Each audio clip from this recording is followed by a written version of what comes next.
This is a meeting on trust in our elections. And we will be learning with Tommy Gong, the Chief Deputy of the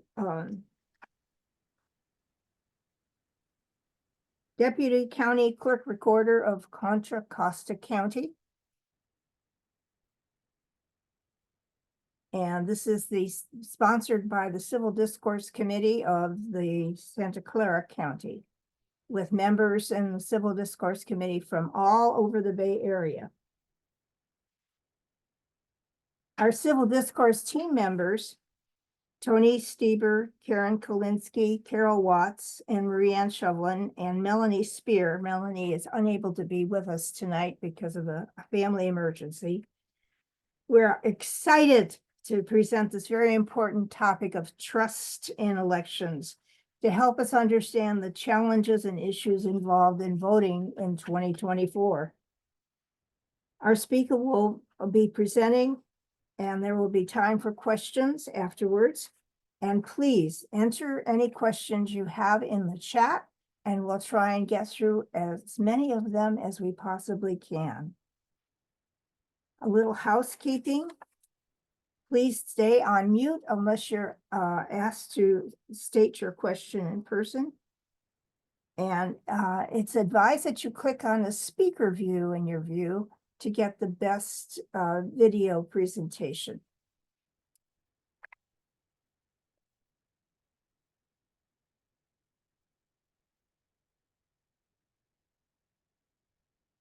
In the 2020 presidential race and 2022 midterms, lies about our elections were amplified to encourage disruption of the electoral process and contribute to plunging levels of trust in democracy. Distrust in election security and the whole system of elections is now pervasive. Americans don't trust one another. They don't trust the government, including election officials, and they're suspicious of our leaders.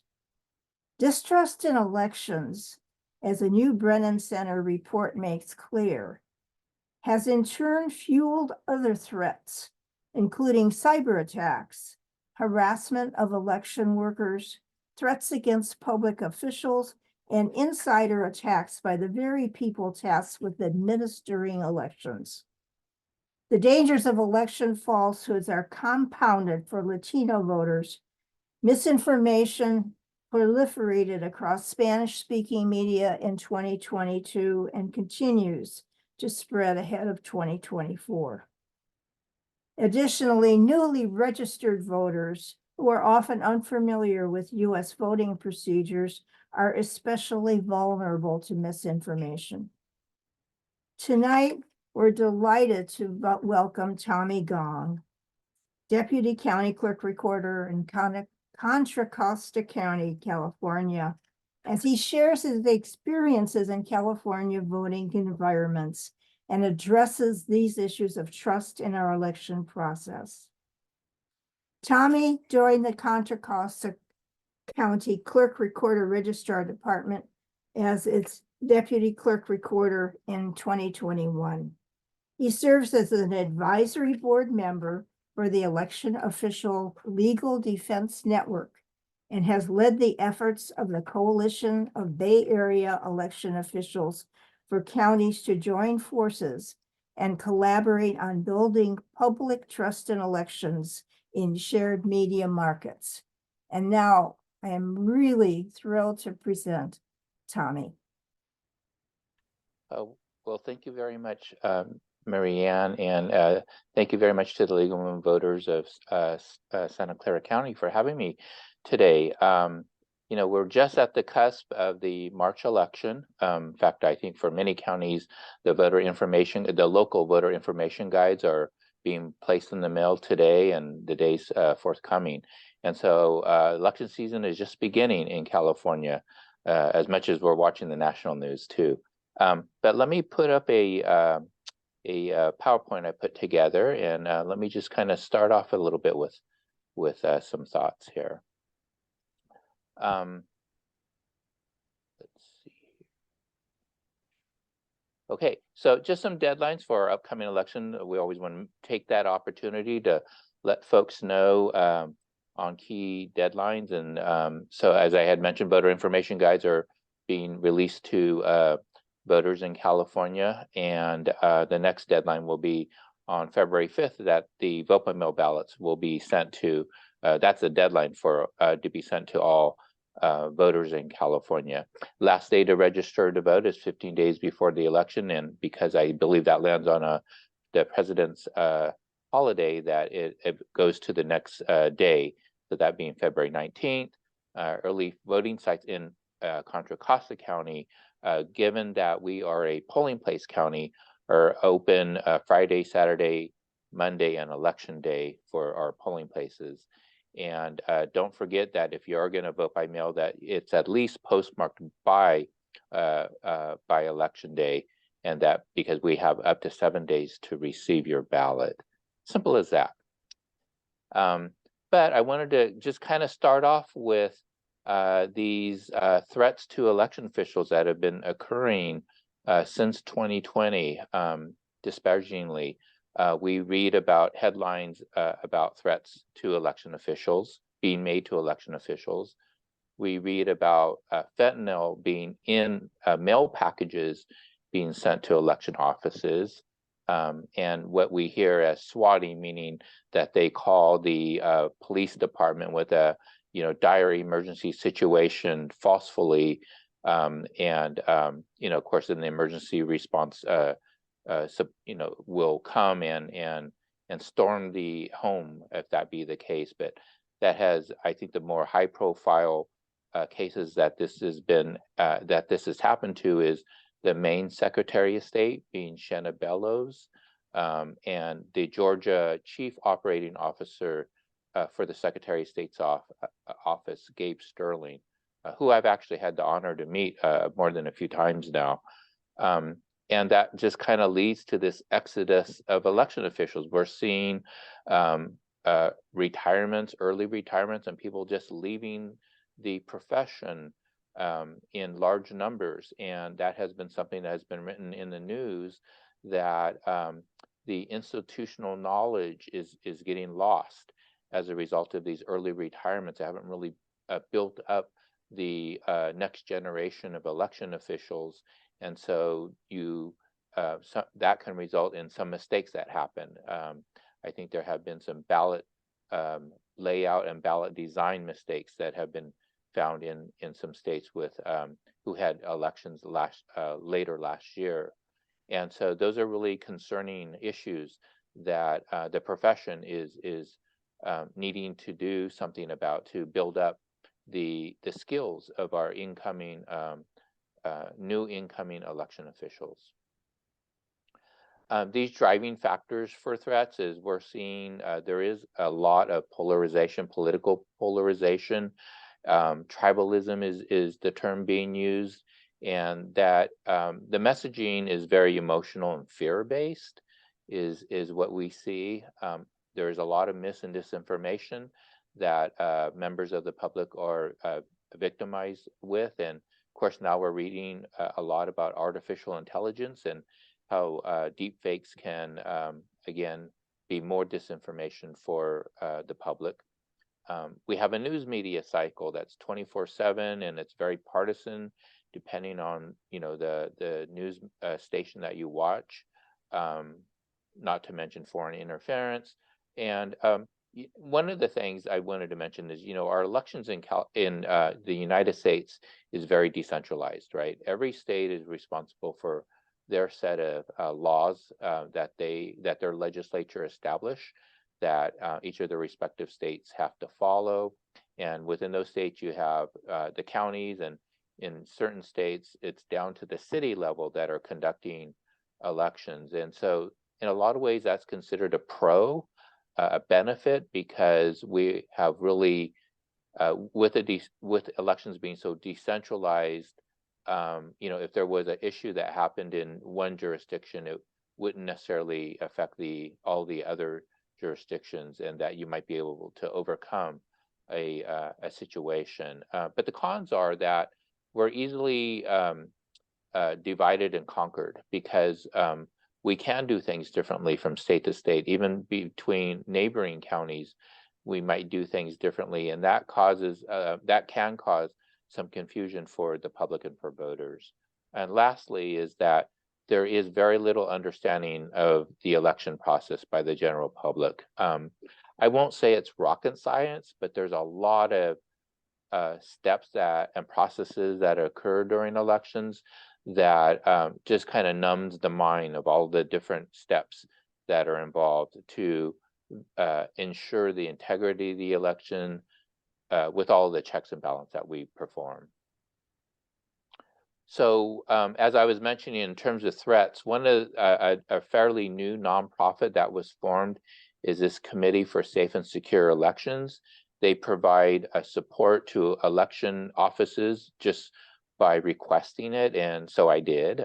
It turns out that the former Orange County registrar, being Neil Kelly, very highly respected registrar who retired after the 2020 election, was called upon to lead this nonprofit, and he's done a very great job in terms of providing help. And if anyone that follows Neil Kelly's background, he actually had experience in law enforcement before he got involved in elections, and so that was where he found he had a unique skill set to be able to bring election officials and law enforcement together in the same room to be able to build relationships, as we say, and to build trust, so that when something should happen, we already know who to call, what's the expected outcome, what are the expected actions that we would expect for law enforcement to perform. And they would understand, like they would be more educated, what are the laws that they are allowed to enforce. And what we did was they facilitated a tabletop exercise for us. And we had local law enforcement, Martinez PD and the county sheriff's department. And I should even mention the local FBI was sitting at our tables. And we were split between, they were each at a separate table, and we had a number of us and our staff sitting with them. And then these scenarios would come up, and we were to, think about how we would resolve this issue. First, we wanted to understand how does that affect us as election officials? How does it affect them as law enforcement? And how do we work together in terms of resolving an issue? There were really great exercises. In fact, we had a tabletop, and this is before the things were making the news locally about a suspicious package being delivered to us. So we walked through that scenario. We walked through a scenario with a deep fake social media post that showed the registrar being shot at a polling place, supposedly being shot at a polling place. And so what would be our action steps in that case? So really gave us a lot of food for thought to have to prepare for those types of worst case scenarios. So if anything, it prepared us psychologically in a sense. Unfortunately, it prepared us psychologically, meaning that we would have to prepare for these types of situations. And so they had, these are kind of their steps that they recommend that election officials engage with the law enforcement agencies over these particular, to meet, to share our ideas, to agree to a working relationship, to plan in advance and to practice. And so we really have made long strides in terms of establishing that relationship. So again, this is something that we wouldn't have typically have done. I will say in 2020, when I was in San Luis Obispo, I did regularly communicate with the sheriff and with our multiple city police departments as we were approaching election day. But this is much more involved and much more organized, I would say. And so as a result, we'll just be better prepared to handle situations should they happen over the course of an election. I should also mention Contra Costa is a Center for Elections Excellence. This is a program that I saw in early 2022, and I saw that they were accepting applications of counties who wanted to participate in this as a Center for Elections Excellence. And when I was reading what they were intending to accomplish, was really trying to establish values and standards of excellence for election offices, and that it would be something that as a group we would push that out to the public once it's completed. It's actually a 5-year program, really trying to develop these centers based on these centers and the input, what makes an elections office excellent and trustworthy, was something that really meant a lot to me. And so we applied and we were accepted. As a result, we were given a $2 million grant to determine how we wanted to utilize those funds to enhance our election process. We've been doing a lot of cybersecurity infrastructure and IT infrastructure, business continuity, resiliency, redundancy, or the kind of the key words that are being used, so that if something should happen, if we had to vacate our office, that we could go to a backup location and be able to continue counting ballots, for example. Or if our servers went down, we would be able to point to our backup servers at an offsite location, and really be able to have the resiliency to continue supporting the voting for voters, let's say on election day.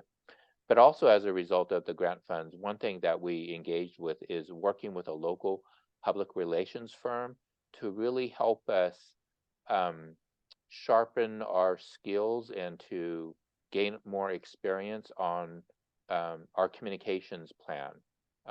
It's not something that would typically be baked in an elections office. You would put out to the media the key dates and deadlines, but now we really feel that we have to advocate for the profession, and so we're trying to find ways of communicating more effectively with the public and finding the topics that matter to the public, that resonate to the public, find messaging that will resonate and make them understand the processes that we're doing come with a lot of trust and integrity. And so that's just something we're working through, and we're really excited about it. Something I have never done before. We're going to measure trust before, during, and after the election season between now and November, and to see if the investment really could help move the needle in terms of public trust in Contra Costa, and be a role model for other jurisdictions in the future, that maybe this is the route we need to go. We have to, not only do we have to we have to create the ballot and send the ballots out and count the ballots, for instance, and have all the poll workers there to support the voters, but now we also have to add this other component of communications, of for voter education and outreach, to instill trust in elections. And then something I'm very proud of is that when I landed in Contra Costa, one thing I did in the morning was trying to figure out what news channel I was going to watch in the morning to get my morning news. And as I was flipping through the channels, I realized that kind of like the news is very saturated in the Bay Area, I guess is a term to use. Regardless of what part of the county you live in, the news is going to cover all of the Bay Area, from Solano to on up to, let's say, Marin, Sonoma, and Napa, of course through San Francisco and Contra Costa, Alameda, Santa Clara. And so I proposed to these counties to, how about working together to try to combat the mis and disinformation, and to attempt to build public trust in elections. In so doing, one thing to recognize is that our state association, in its history, it's 100 years old, divided up the county, the state, I mean, the 58 counties in the state into regions, regions in the state. And you have like a northern region and you have southern region, and yeah, and you have this Bay Area region, which it also includes Santa Cruz, Monterey, and San Benito. And so they were asking, well, can't we be part of the group too, even though we might not share the same media market? And so I said, well, of course, you know, it would be great, you know, because we're here for working together in the profession. And so these are the counties that are identified on the map in terms of who are participating. And so we have 11 counties that are participating to ensure public trust in elections. And collectively, you know, we serve 4.3 million registered voters. It's about 20% of the state. We don't beat LA County and their 5 million registered voters. Even with our 11 counties put together, we're still not close to over having more voters than LA. But we communicate through Zoom. You know, as we all have become experts at Zoom, it really gives us the ability to be able to see each other on a weekly basis and to talk through things. We could talk about any topic. In fact, this week it was requested to have a discussion about how we're handling the mail, and you know, with the USPS as well as with at our drop boxes, because of the situations with packages that, you know, potentially contain fentanyl. And so we dedicated that session, told them to include staff who would be involved with vote by mail envelopes. And so it just gave us an opportunity to really troubleshoot an issue collectively and to come up with ideas that are even stronger than they would if we were by ourselves, alone, coming up with our own solutions. So something we're really proud of. And if you see that picture there, I have this trophy there, and that's because we submitted the premise of the coalition to a national election association called the Election Center, also known as the National Association of Election Officials. And we actually got the top award in 22 for this. There were many entries made all across the country, and I was just so honored that they selected us. And so we made a presentation at their annual convention explaining the process that we're doing, and it's still gaining ground. There are still a lot of jurisdictions throughout the nation that are, yeah, we use the same media market. Why can't we work together and have uniform messaging and be sure that we're all on the same page on how we're communicating with the public and with the media and with our voters.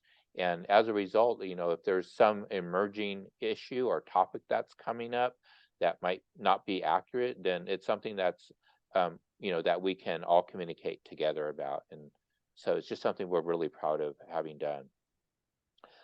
In 2022, yeah, we wanted to really get the word out that election officials are your trusted source of information, and we're going to continue doing that in 2024. But one of the things we realized is one of our members said, you know, we wanted to find a short term to describe us. And they said, well, you know, if we say Bay Area elections, you know, using those 3 letters, that creates, you know, the term Bay.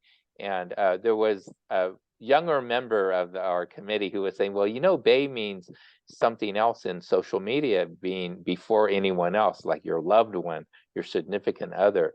And so we started to use that term, that, you know, before anyone else, come to your election official, you know, with any questions regarding the election.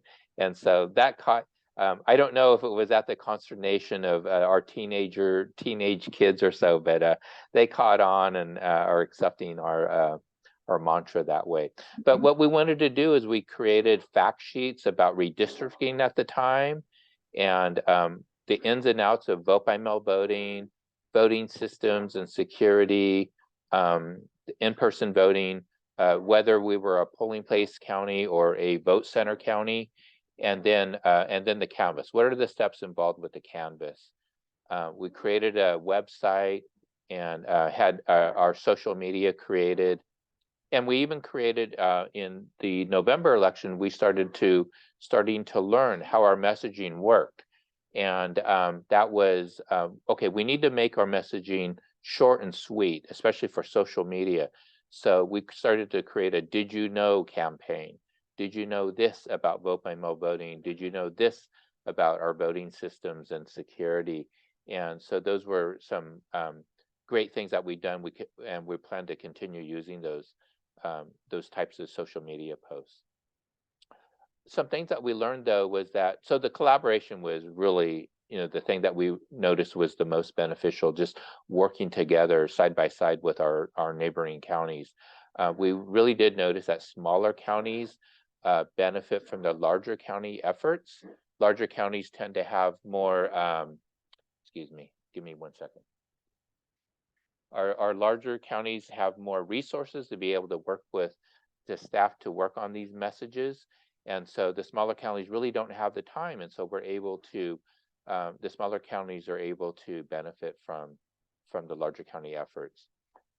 We did notice that there was some, like the Bay Area has a combination of election offices of elected clerk recorders and appointed registrar of voters.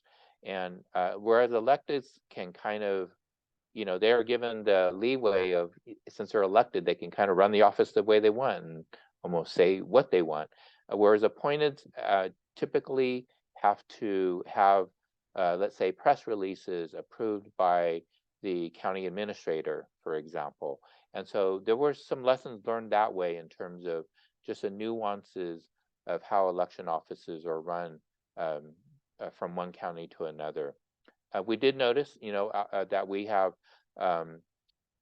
polling places. Some counties were polling places, some counties were vote centers, and one size does not fit all. In terms of size and scale, we're talking about, I believe San Benito and Napa are among the smallest counties, with one of those two, I believe, are 35,000 registered voters, and Santa Clara County is our largest at almost 1.2 million voters. So it's really quite different in terms of our the sizes of our different counties, and so that's something we recognized. Almost no county, except for a few, had little to no budget for outreach, and that's something that needs to change again in our environment here. And then lastly, 2022 was a rehearsal, whereas 2024 was our big event. And so in 24, we spent a day, I should share, we spent a day at Marin County to talk about what we wanted to do for 2024. And the reason why I specifically say Marin County is, for those who are aware, the Marin County Administration, Office was designed by Frank Lloyd Wright. And so it has a really unique design. And they actually took us for a tour of the building. It was really fantastic to see. It's some people have described it as a gigantic spaceship in a way, with the way the windows are and the way, just the way the design looks from afar. And it was so fascinating when they took us to the top, and they have their break room, their lunch room, looks out onto a veranda that looks out to the county, and they explained to us that the library, so-called the library, is the very top level of the building, even above the county administrator leadership offices, because they were putting knowledge above all else. And so that was part of his design in terms of where he was placing the particular department. So I just thought that was fascinating. Anyways, and it turned out that our facilitator was a big Frank Lloyd Wright fan. So it just was over the top for us that day. But in so doing, what we did is we did a lot of self-discovery in terms of what are the questions that we're getting from the public, and are those the types of themes that we want to concentrate for 2024? And so one, we knew that this was going to be the first election. This primary election was going to be the first election in which we're sending everyone a ballot in the mail, and it's a partisan primary, meaning they are party ballots. And anytime that we had a partisan primary with party ballots, you will always get voters that receive the party ballot that they didn't expect, and they wanted a different party ballot. They want a different party's ballot. Why did I get this whatsoever ballot when I was expecting a Dem or a Republican ballot, for example? And you'd have to go through the process of making that change and reissuing a ballot to them. And because we knew that we were sending a ballot to every voter, it will expound that issue even more so. So we wanted to really get the word out to the public about that option, and that you need to you need to take action if you want to receive a different party ballot than what you're affiliated with. And so that was one of the first messages that went out. But then these key ones came out. How do you prevent voter fraud? What are you doing about voter fraud? How do I know that my votes were counted? And why does it take so long to complete the count, for example, were themes that as a group we were discovering everyone gets these questions. And so those were things that we wanted to design messaging around. And so I'll show you a little bit of that. We want to still continue to be prepared to respond to mis and disinformation, and seeking combined advertising opportunities. I think that might happen for the November election, but it will also provide justification for outreach and education funding for future elections is what we want to do, and just continue that collaboration between our counties. So I think on my next, here's one of our pieces. So this one is, how do I know that my vote was counted? This is an infographic that we put together to show what happens to one's ballot, in this case, vote by mail ballot, once they put it in the mail, and all of the processes and procedures that happen in so doing, all of the signature checking, the challenge process, and how we will send a ballot back to them if they're cured.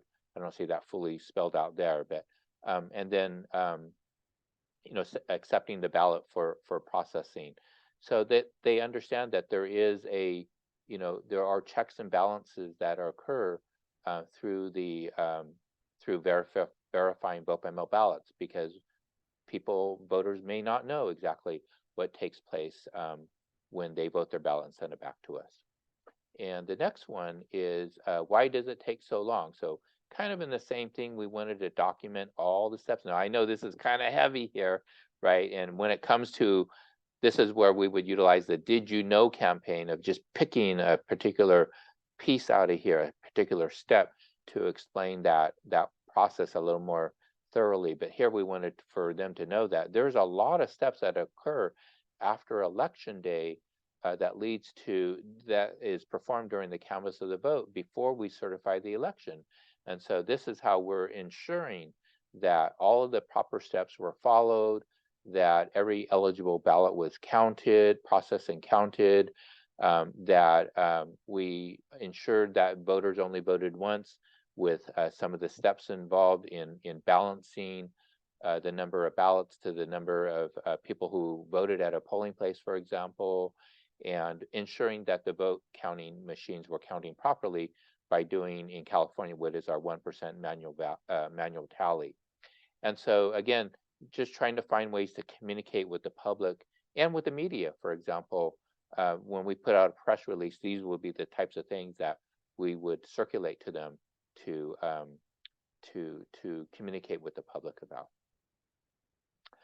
Oh, and then I wanted to mention, so some of the things we're starting to do now is engaging with academia and universities.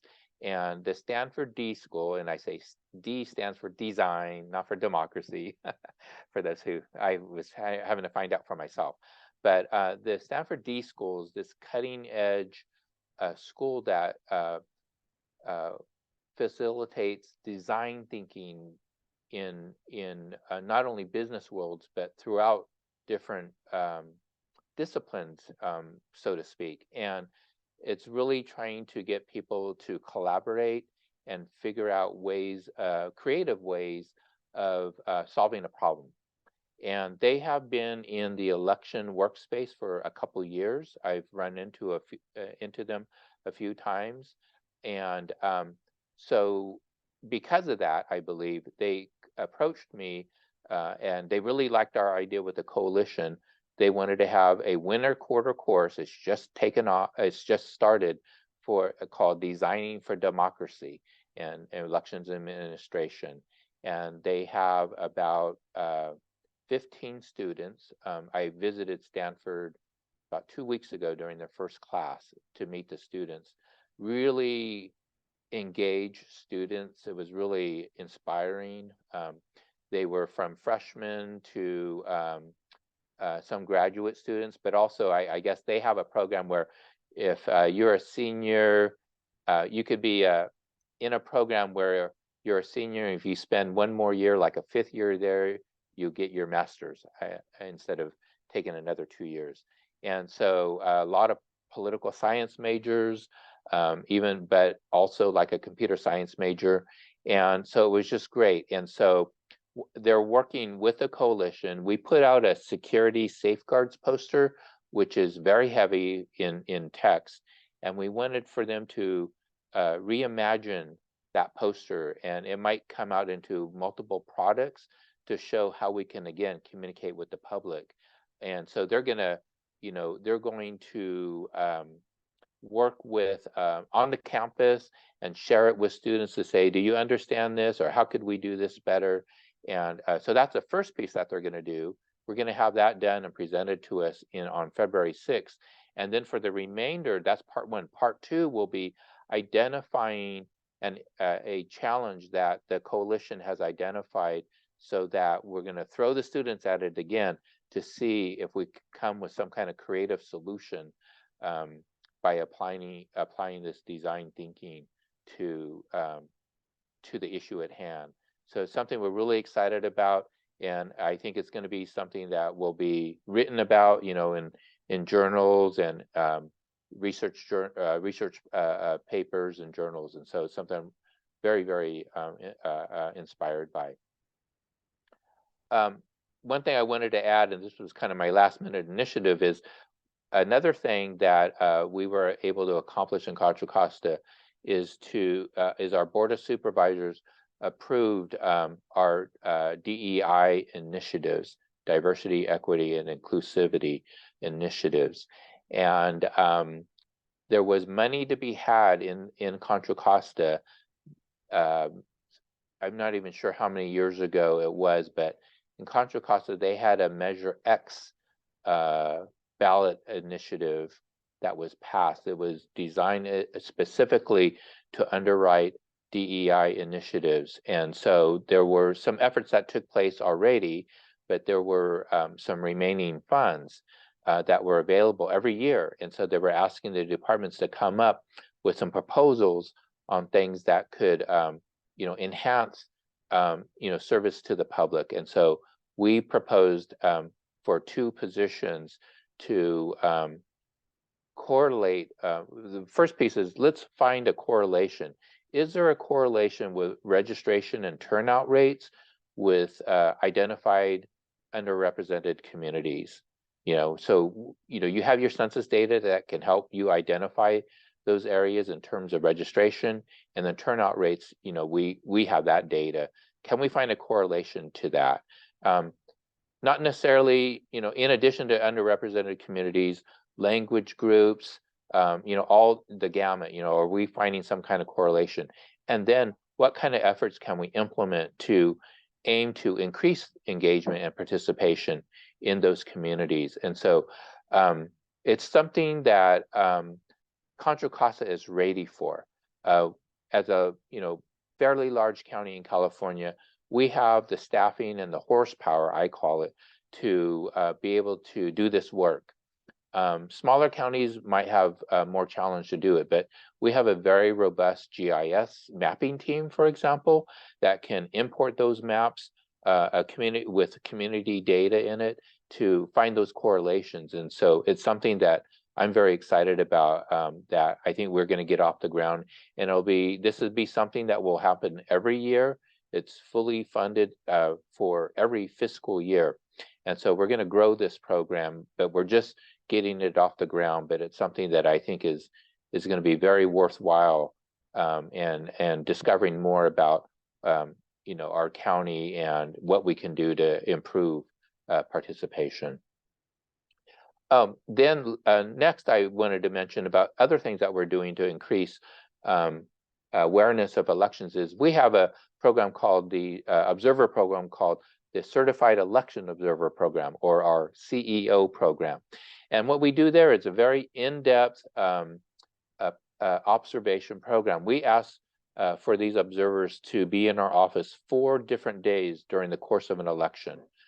We take them for a tour of the facility. We show them the ballots as they're being processed. We even have them when we're performing our logic and accuracy testing of our voting equipment to ensure that the voting equipment is counting ballots properly. We show them our canvas steps. So anyways, these are all the different processes that we take them through. And we have this little passport that has all of these programs in the passport. So as they visit these particular topics and processes, there's a little stamp, like as if you're traveling from nation to nation, that then the person who's doing the presentation will stamp the passport, and you have to have completed, the journey of all of these locations in order to complete the program. And as a result, then you receive the Certified Election Observer pin that we have on display there. And we actually graduate the students at our Board of Supervisors meeting when we actually certify the election with our supervisors.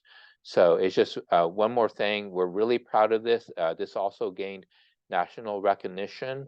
And so then I did a little bit more reconnaissance, and as I will share with you that the Certified Election Observer Program was inspired by the Carter Center, President Jimmy Carter's Presidential Carter Center. And they do a lot of election observation in other nations to observe that, everything is being performed, properly and all. And in so doing, there was a professor who accompanied those journeys and wrote a book about it. And so the folks at the Carter Center shared that information with me. I just met with this professor this week, and she actually is proposing for an expanded version of our observer program, and that it would be a collaboration of community groups, business leaders, students, maybe League of Women Voter members, to help facilitate a more independent observer program, who can then provide real objective feedback to us. So we realize the process that we're doing is very educational, but then to really get out there and observe all of the procedures. The professor asked me, how many polling places do we have? And I said, well, we have approximately 150. And so she says, oh, maybe with the student engagement groups, on campus, maybe we could put at least one student at every one of these locations to observe what was going, what was taking place, and to, use a checklist and everything. So I think we're starting to grow the ground support to make something like this happen, because then it's really involving the community to build that trust in the process, right? And so I'm really intrigued by this proposal. I mentioned it to my boss, the elected clerk recorder, Kristen Connolly. She's very enthused with it. So we're going to grow this. We won't be able to do this during the primary, but it's something that we're going to attempt to do for the November election, and be able to really see if we can make this a go. She shared a story with me. It's so fascinating. She was observing an election in a third world country, and that particular polling place that she was observing had all female election workers. And during the course of a day, a number of soldiers walked in with their machine guns, and they told her as an observer and whoever else was there as observers that they had to leave. And she refused to leave and said, no, we are here to, perform this job, and we're not leaving. And nothing happened. They left. But it's, just shows the, some of the bravery that takes place even as observers in some of these third world countries. It was just very inspirational to hear. And so she's really intrigued with what we're doing. She will be a certified election observer for this coming election, but we're talking about how we want to grow that program even more so with this more expanded version. And then, just kind of how easy ways to reach us. We're on Instagram. We're also on TikTok as we're trying to engage with the youth. It was really a great story. We have a outreach and education coordinator, and we went to our community college group to try to find a social media intern, and we were able to do so. And that young lady did a lot of research about the benefits of the various social media platforms, and especially what types of people use one type of social media versus another. And if we are really going to reach out to the youth, TikTok is where they get their news. TikTok is where they live. And so that really convinced us that we're going to need to engage in TikTok if we're going to want to engage with the youth. And so we even went so far as to establish a TikTok account and create some videos, and we'll continue creating them along with the other social media platforms for this election cycle. And so, no blank slide. I'm done with my presentation, and I'm happy to field any questions for the folks. But yeah, there's a lot of programs that are going on that I'm just really excited about. 2023 was kind of an off election year for us. And so because of that, we just bid off all the different things that we think will bring value to our operation and value to our voters. And so, yeah, if there are any questions. I see there's Well, I think we're ready with lining up with the questions. There are quite a few. So, Tony, did you want to start? Yeah, sure. So first of all, Tommy, thank you so much for that presentation. It was very insightful. And I'll tell you what I'm particularly thrilled about is all the work you're doing to improve the quality of the whole canvassing process and the election process. I think that's wonderful, as well as the outreach in general and to also to minority communities. I think that for me is very great news. So thank you. So yeah, we're going to take the privilege of the moderators and just ask one or two questions first. That's Karen Kalinske and myself. And then we go to the audience question. We've got about half a dozen questions in the pipeline. So the first question is, how does trust in our elections here in the Bay Area, how does that compare with the trust in other parts of our country and in other democracies around the world? I don't know how much exposure you have there, but that would be an interesting question for us. Yeah, well, I'll just disclose right off that I'm not as familiar with international elections. That's actually maybe where the UC Berkeley professor can shed some light on that. But I will share, it's interesting, as we're working with this public relations firm right now, they did some local community outreach. And apparently, because of the efforts that we did in 2022 and engaging with the media, apparently trust is very high in Contra Costa County. So we're doing a great job, apparently. That's what the public relations firm shared with us. And so, where do we go from here? And I do think in California, in particular, I think the Bay Area, I don't see that we have the types of issues that you are seeing that's happening in the battleground states, for example, especially so in the battleground states. And so it's a different world in many of these other states, and they even have that much more to contend with. Now, what I will say for instance, in Maricopa County in Arizona, I know they have an extensive communications team. that is, creating content and doing what they can to combat the mis and disinformation and to build trust in elections. I think Georgia has that same type of challenge in store for them. Pennsylvania does, Michigan does, Wisconsin, and through our Centers for Elections Excellence, I will share that we have members from Wisconsin, Madison, the city of Madison, and in talking through, with our cohorts there, it is slightly a different world there in terms of how the public views trust in elections. And I think it's just because in a lot of ways, that's where, we're a little bit immune to it, other than, I mean, social media does proliferate and some of the national news does, but I don't think we're really seeing it from a local news outlet in terms of that world. So it can certainly be different from different corners of the country. How about other parts of California? Yes. As if you're following the news at all, of course, Shasta County really had a bout, and it's continuing that way.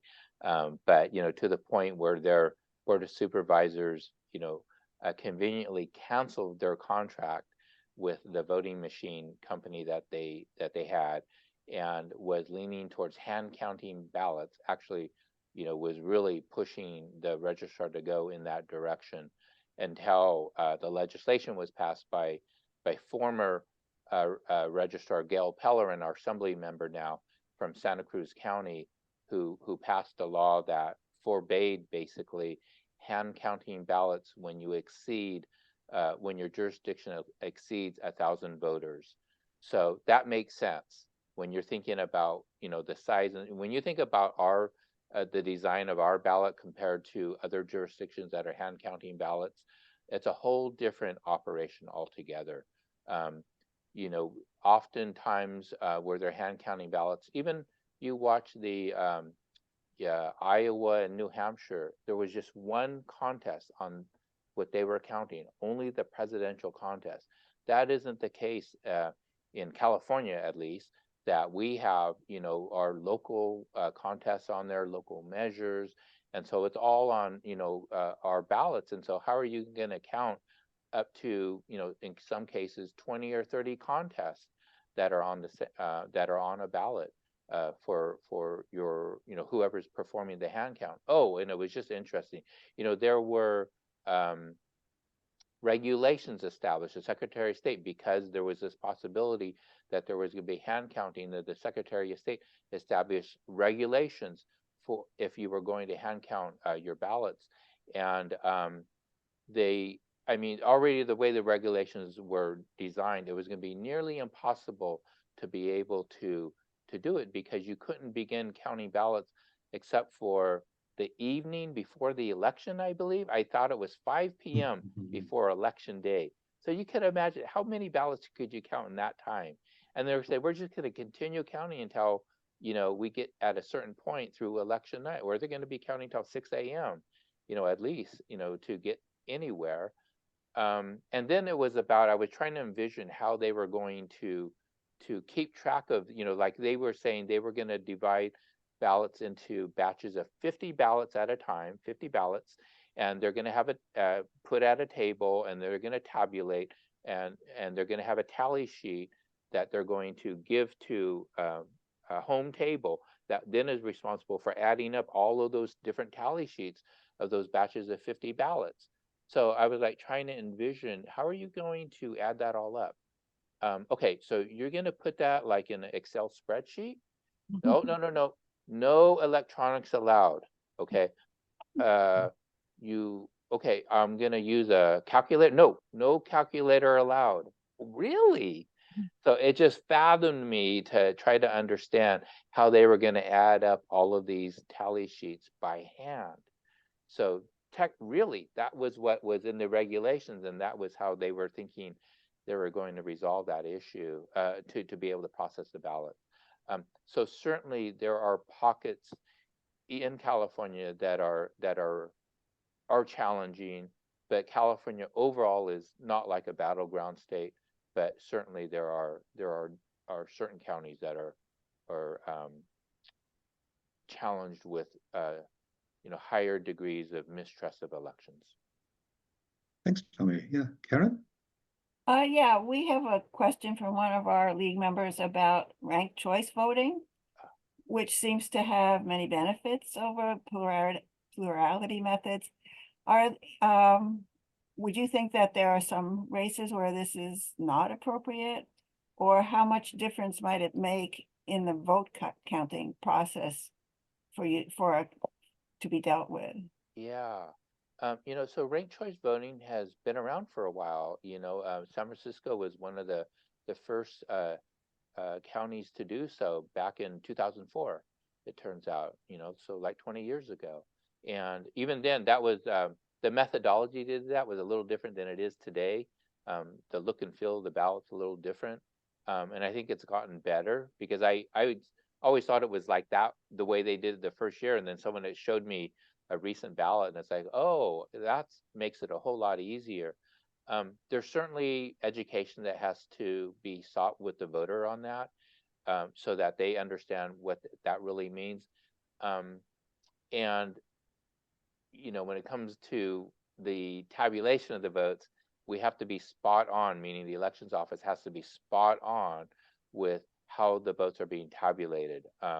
As we read in news, that happened, for instance, in Alameda County, and caused some confusion for the public in that way.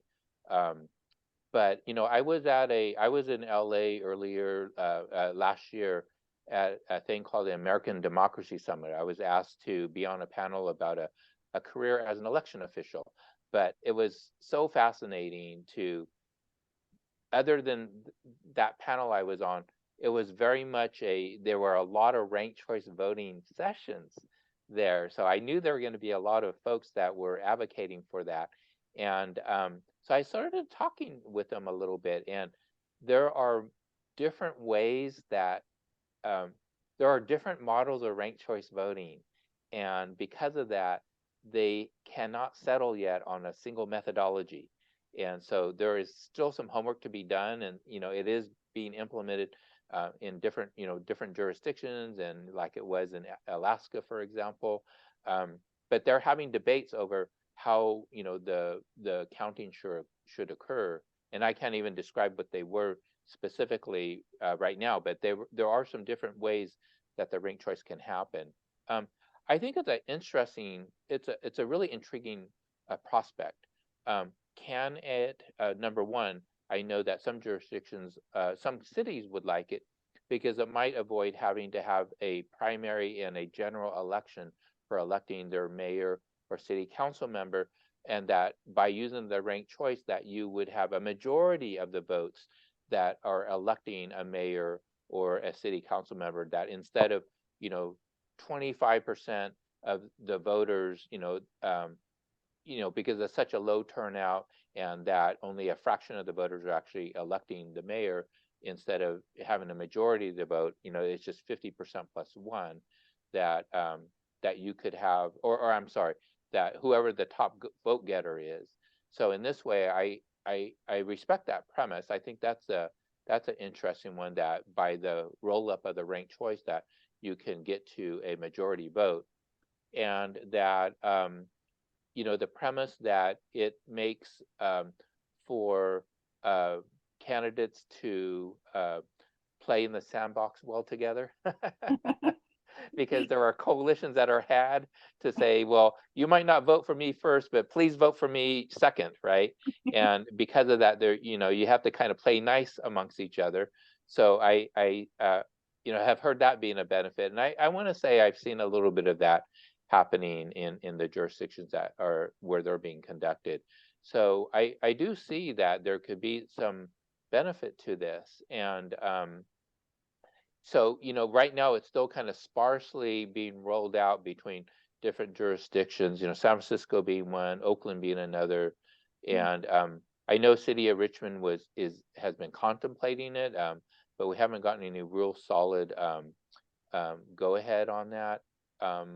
And even our voting system is capable of doing it, but we would have to purchase the module that conducts the elections with Mhm. ranked choice voting. So there is a cost involved in that, but it's all doable.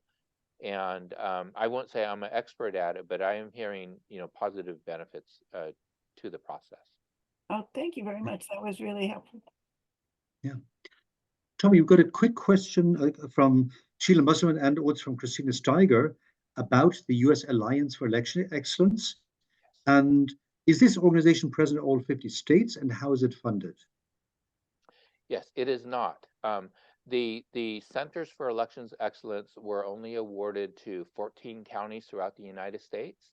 Not that every county applied, but it was a competitive process, and they came to visit Contra Costa as well as the other jurisdictions, and they selected, but I think at the very beginning there were 18, but now there's about 14 of us now. And they were looking for counties that are operating at a very high level, for one, who are very engaged in the election process and really want to improve the process. And so when we all got together for the first time, we could just tell we were all like operating at really high levels, A-listers, ones who really wanted to move the needle on how well we're performing elections. And what they want to do is they want to, again, establish these standards of excellence that we can inspire other jurisdictions to become centers for and be recognized as centers for elections excellence, because they achieve that standard of excellence that we're establishing. So that's really what we're doing here right now. We're learning a lot from each other in that way too. But the question about funding is the interesting one. So the U.S. Alliance for Elections Excellence is sponsored by a firm called the Center for Tech and Civic Life. Their acronym is CTCL. And CTCL was known for being the organization who facilitated the funds that Mark Zuckerberg provided to support election officials in 2020. Those are the funds that and what really came out of it was that when the federal government finally came up with a funding package of how they were going to assist election officials in light of the COVID-19, that it was sorely inadequate. And it was like, how are we going to make the changes that we're going to make? How are we going to employ all of these health safety protocols, get the hand sanitizer, the mask, the face shields, because we knew so little about COVID at that time. How are we going to spin on a dime and be able to make the changes happen in time for November? And so that's when CTCL came up with this offer to any jurisdiction that wanted it for assistance, for financial assistance.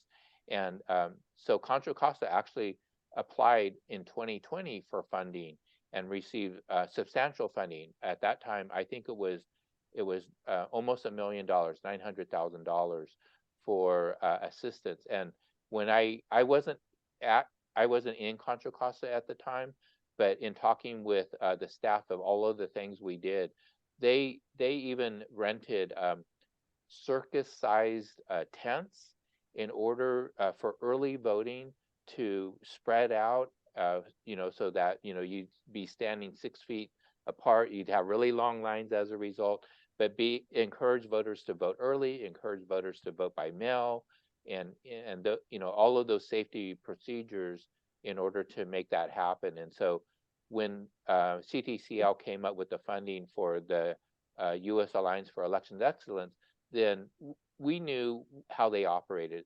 There was no partisanship, there was no influence as to partisanship as to how we were to spend those monies, what type of activities we would utilize to engage in those activities.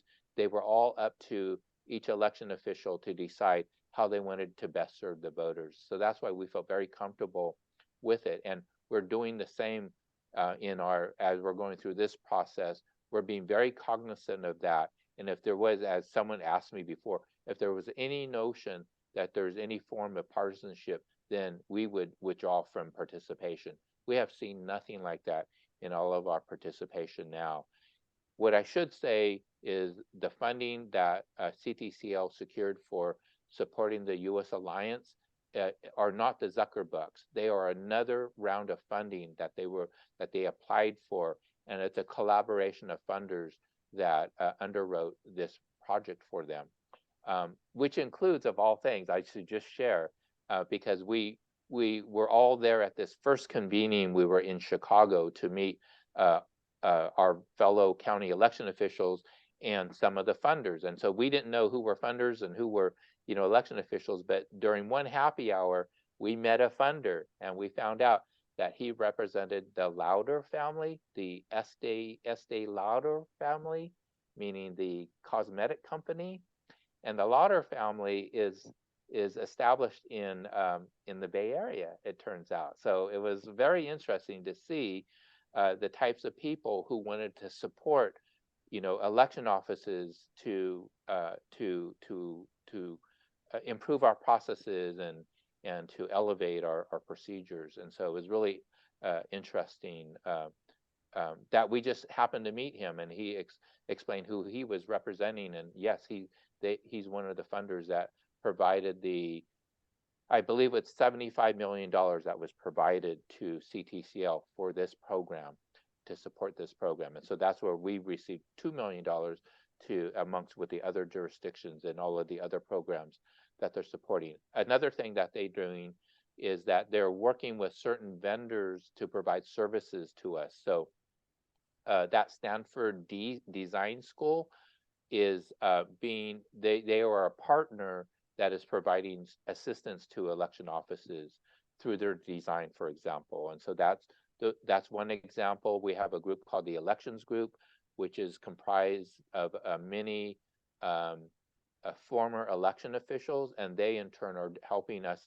Like that, those two different flyers I showed you. So we created the content, they created the layout for us. And so it's that type of assistance that we're gaining that we wouldn't be able to have otherwise.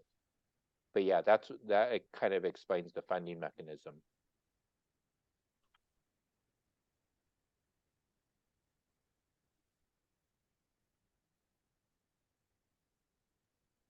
And so another Joni question. and Karen, do you have other questions or? I have one more that I can put in the mix here. And then I think maybe we'll go to the individuals who have posted that they have questions that they want to ask. I think that how can we provide a better picture of the election process, which can be very complex to voters? Is there some way we can get more of a picture out to all the general voters? Yes. What I've been, discovering is, there's a language to elections, and we grow up with it, right? We live in this every day, right? So we know what VBM means, we know what a 1% manual tally is, or logic and accuracy test. It's really funny. I don't know if some of the attendees here know Pam Fessler. Pam Fessler was a former NPR reporter, very much did a lot of work supporting election offices, was advocating for elections, and she's retired now, but she's still active, and I've met her more than a few times now. She really gives accolades to our coalition effort. She thinks it's really great of the effort that we did there. And so we've sat in some sessions and she's like, you guys got to get away from all of these acronyms and language that, the general public isn't going to understand, right? And we need to find ways to explain those steps. And so that's one of the things I did with the Canvas, right? There's all these steps that you're supposed to perform in the Canvas. And I went through the elections code book, word for word, trying to distill the steps that we perform during the Canvas in order for us to certify the election. And so I came down to 4 steps. And that is, number one, we're going to count every eligible ballot, because there are some ballots that are coming after Election Day that are eligible according to state law. There are provisional ballots that are being cast that we have to, check on and to verify. And ballots that need duplication because they won't be read through the counter, they may be torn or so. So we're going to count every eligible ballot. Number two is we're going to ensure that voters only voted once. And that's something I don't think voters really understand, that we balance our rosters, the rosters that people sign into on election day at a polling place, or it might be an electronic roster now, but there's a tracking of how many people who signed that roster, and that should balance out to the number of ballots that are cast on election day. That's a common practice. That's a practice that has happened throughout the history of elections, but it's something that I don't think voters really know, that we do that to ensure that we're accounting every ballot that is being counted for. Is accounted for by a signature, whether it's in the roster or is on the vote by mail envelope, for example. It's a one-for-one verification that we do. So, if someone's talking about stuffing the ballot box, that's where we're going to find out if there's something like that happening. If we find out about that, we have to sequester it. We have to do an investigation on that. In that case, never found a situation like that happening.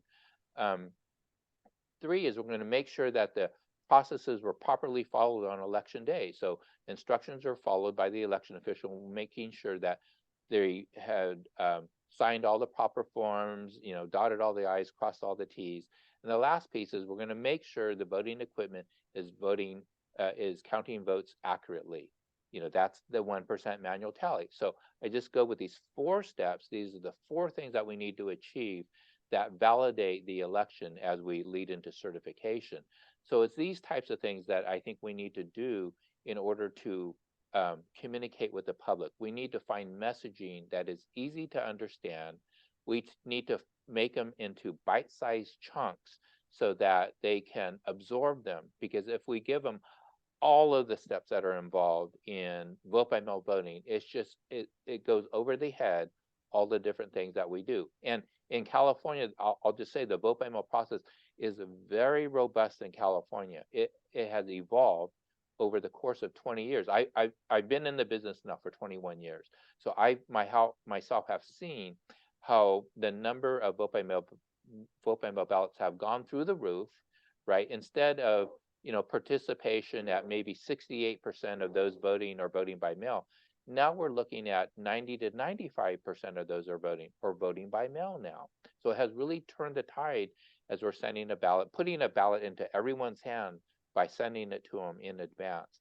That is becoming the way of voting. But we have the infrastructure on it. We have evolved our laws to be able to support all of the nuances with regard to vote by mail voting. So, this whole notion of carrying ballots. What if the person forgot to sign the envelope? What if the signature did not compare? That we're required to send them a letter to cure their challenge status. That is something relatively new, but it has grown and evolved. That is kind of like one of our latest evolutions with our laws in California to enfranchise the voter who's voting by mail. The latest enfranchisement is a voter receives a ballot in the mail, and this comes from our assembly member, Gail Pellerin, again, former election official, that they will be allowed to check in at a polling place and insert that vote by mail ballot into the ballot box, as opposed to turning it in the envelope and putting it in with the remainder of the vote by mail ballots. So in essence, she's converted them into, because they've already filled out all of their ovals, they've already voted that ballot, there's no need to fill out another ballot, so that now they check in for having voted at the polling place. You're basically converting them into an in-person voting with that vote by mail ballot to insert into the ballot box. So it's just, again, another feature that's just recently added to our process to be able to enfranchise the vote by mail voter. So we've had quite a few years of building up that support system and that infrastructure to support vote by mail voting in California. That's why I think in 2020, during the primary, when you had states that were really not prepared. They hadn't really embraced vote by mail voting. So they don't really have the infrastructure to be able to happen to handle the volume of ballots coming through the office. First of all, they weren't automatically sending ballots to the voters. They had to the voters had to request an absentee ballot, right? And so now they had a flood of absentee requests that they had to process, that they weren't prepared for handling that type of volume. And then they had to be able to fulfill that request by having the ballots and having to insert the ballots and prepare the vote by mail packet to be sent out. They didn't have the type of staffing to be able to handle that. And then all of those ballots start coming back, and then you have to verify them.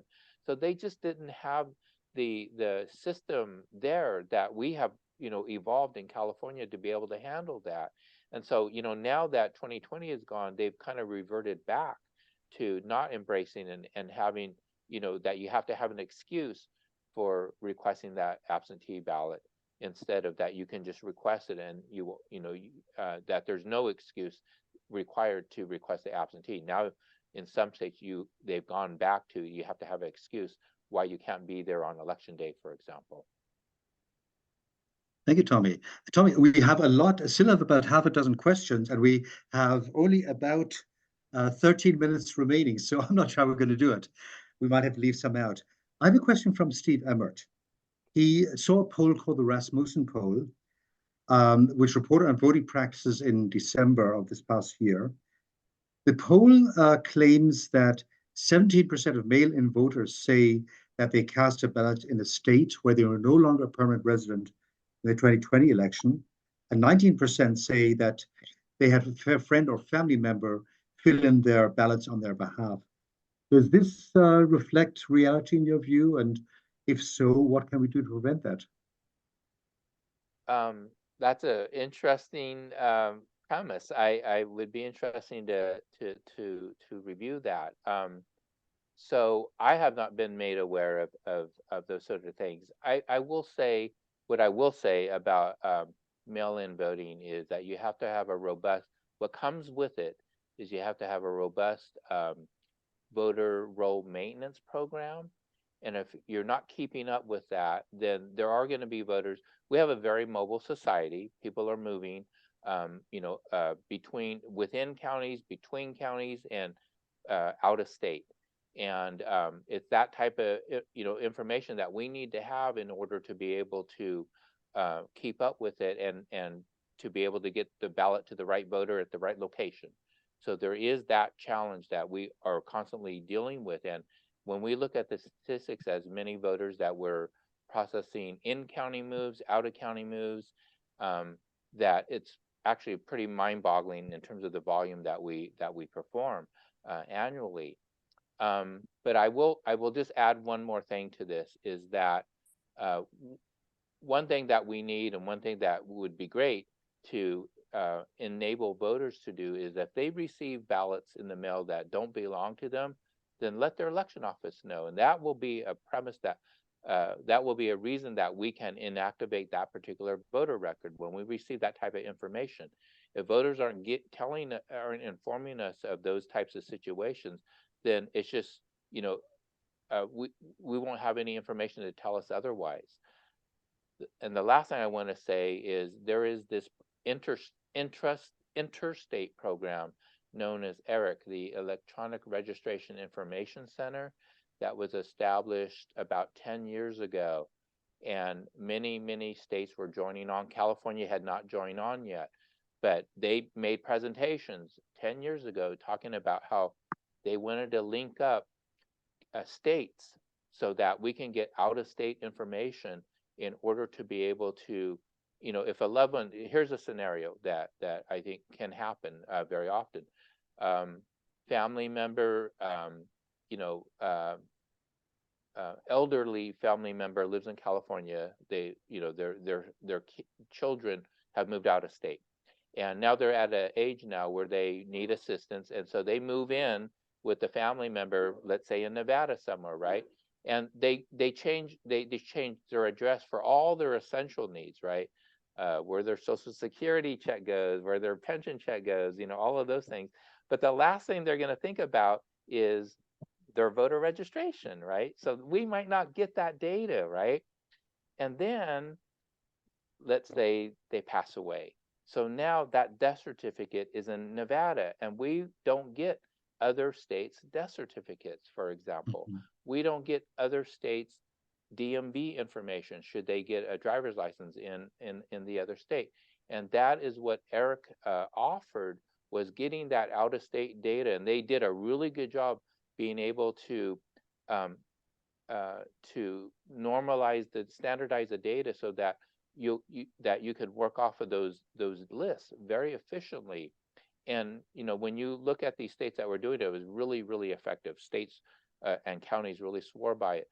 But there has been this movement from so-called conservative movement, I'll say, that have put a black eye on this process, and as a result, some states are exiting out of this program. So it's actually weakening the process, because with that state not participating, then the other states are not receiving that data, and they're not receiving their neighboring states' data. And so this is something that's a real concern. This has not been resolved yet. Now, California is attempting to get in there, and it's looking like it's going to take a legislative change, but we can see the immediate benefit to it, and that's how we're going to be able to get even better information, additional information for maintaining the voter rolls. Thank you. Karen? Karen? I have a quick question while Karen's getting off mute. Sean Gilbert and Marianne Chauvelin were both asking about the graphics that you showed, the very nice graphics. And are they available on the websites? Not yet. Okay. Because I Once looked for they them. are, they will be on the coalition website. I think so. Those are prototypes. I'll say they're still in being finalized, and so I have to get all of the counties' approval before they'll officially be released. And so, but yes, by all means, feel free to use them. We'd be very pleased if you were willing to use those. Thank you. Karen? Oh, I'm just, excuse me, just wondering if there are other people who are still here who want to ask a question. Actually, we have a question, if I may, Karen, that Paul Burke was asking earlier about the 1% manual tallies. And you already talked about the 1% tallies, but his basic question is, can we trust the counts when the audits omit ballots counted after election nights? How trustworthy is this whole process? And I hope I captured the essence of your question, Paul. I think so. So I will say this is an interesting topic. Let me share this. I was in a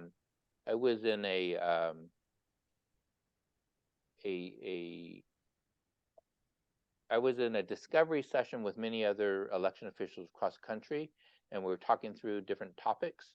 And there was an election official from Georgia there, and we were talking about audits. What kind of audits are being performed, and I kind of kept quiet because I was the low man on the totem pole, but he was very proud of how, in Georgia, you got to understand, in Georgia, you have to certify your election the Monday after election day. So you have 6 days to certify your election. That's all you're given. Now, I don't know what steps are required to certify your election in Georgia, but the time element is very short compared to California with our 28 days, right? So he was very proud to say that he was able to audit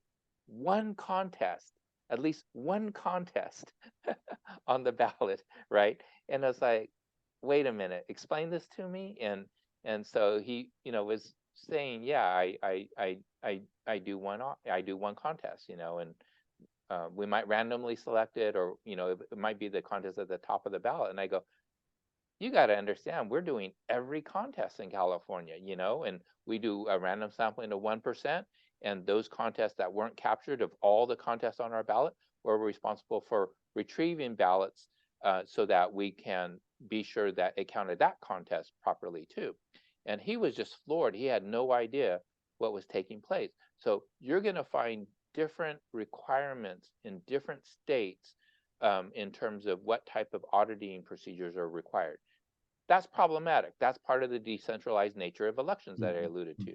So that's where I think that there is sort of that, we're getting divided and conquered this way. So the 1%, I think at least we're touching every contest at least once.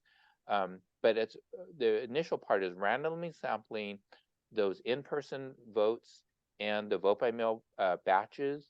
1% can be quite a volume of those ballots that we're checking. We check them against the tally system. Let's say we select a particular batch of 200 ballots, and we know how those ballots were counted. We count those ballots together as a batch of 200, and the tabulation system says, okay, of those 200 ballots that were tabulated, this is the result for those 200 ballots. That's how sophisticated the system is. You can do it you can say, what is my overall total count, but then what's my count for just those 200 ballots? So we randomly selected that batch of ballots, and we do the one, we manually tally all the 200 ballots and see that they match up to the machine count. And so that's where I feel very confident that, should that all match up, then we're really very accurate with this complete sampling that we do. Now, there is some human judgment involved in this. Our system is of the generation now that if the system detects that if the system cannot detect the voter intent, it will flag that ballot and it will say, we want the operator, and we always have two people who will take a look at this. It's a process we call adjudication. The system will raise that ballot image and say, this is a contest, we do not know for sure what the voter intent is. This is an example where a voter might have filled in the oval and decided they did not want that vote to be counted, so they put an X through that, and then they filled in another oval. So then we're looking at how the voter voted the rest of the ballot, right? They voted, everything else was just a single oval filled. So you determined that the X was the one that was to remove that ballot, move that that particular vote. And the machine can do that, say, okay,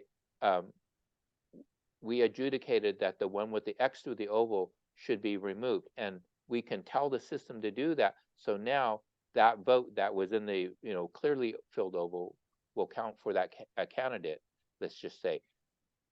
What it prevents is an overvoted situation where there is no vote cast for that voter, to now actually enfranchising that voter to allow that vote to be counted. So there are this human judgment that occurs in that process. And when you're doing that by hand, when you're doing that manually, the operator may not have that type of education. So I'll share this example. We had a recount from the November 2020 election. It was a Richmond City Council race that ended up being a tie vote. It was a tie vote for between these two council members. So of course they called for the recount to see if there was going to be a winner or not. And the people we had do the hand count had not done any of the adjudication that we do during the process. So they were not educated on how you determine voter intent in those types of cases. Sometimes if there's a stray mark, that's another thing that could cause an overvote too. So it flags all of those types of situations. And if you're not trained in it, then you say no vote, because it's a double vote. So there's no vote cast there. Whereas when we're electronically adjudicating it, we can determine what the vote is. So we realized that it changed the outcome of the recount to some extent, and we realized that next time around we're going to need to educate, or the people that are going to do the recount are people who need to understand those types of adjudication procedures that we've employed now. So so I feel very confident. And what I want to say is, so now California is getting beaten up for the 1% manual tally because there's a new methodology called a risk limiting audit. A risk limiting audit is where it involves statistics. and the statistics will tell you if the margin of victory is really wide, for example, thousands of ballots, tens of thousands of ballots in a, county-wide race, let's say, then the number of ballots that you need to sample is very few to determine that contest is accurate, the counting of that contest. But the tighter the contest is, the outcome, the margin of victory, then the more ballots that you have to look at. And so there's this new methodology that is being employed now in different jurisdictions. So California gets beaten up about our 1% manual tally methodology, for example. I don't know if one is necessarily better than the other. And I can see pros and cons. I can see benefits and costs to both methodologies. But it's just interesting how the new flavor of the day is all of a sudden the new hot methodology. Well, Tommy, I want to thank you so much for the time that you have spent with us, and also for the tons of information that you have shared. Unfortunately, unless everybody is gonna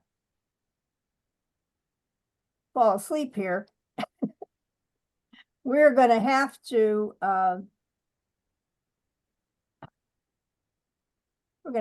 end our presentation.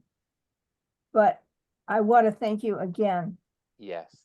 because you. this has been fantastic. Thank you very much for having me. I love speaking at League of Women Voter events. I really have a affinity with them. And it starts back to my days in San Luis Obispo. In fact, I saw some San Luis locals logged in here today too, and so I want to say a shout out to them.